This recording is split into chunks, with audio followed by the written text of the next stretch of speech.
So quickly how I did this square, I did a chain of 4, 12 double crochets in a circle. Well, I did chain 3 that counted as my double crochet. Then in between the double crochets, I did 3 double crochets. Then up here, I did 4 double crochets in between.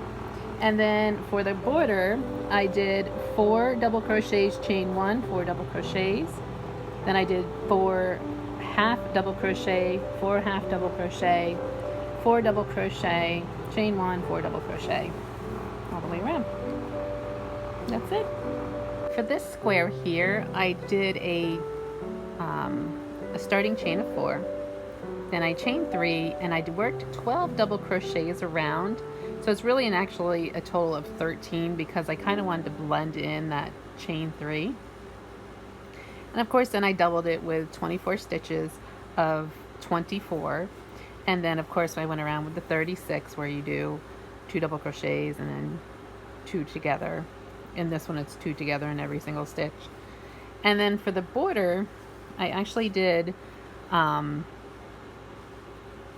so I started with a chain 2 for my half double crochet, and then I did 5 single crochets, then a half double crochet, then I did 4 double crochets in one stitch, and 4, or did I do 3? No, sorry, 3. 3 double crochets in one stitch, and then 3 double crochets into the next. Then I did a half, and then 5 singles, and then a half, and then 3 double crochets, 3 double crochets, for a total of 6 in the corner. Because I kind of, I wanted it to be tight so I could sew it in together, and there's no gap with that chain 1 space or 2. So that's how I did this one.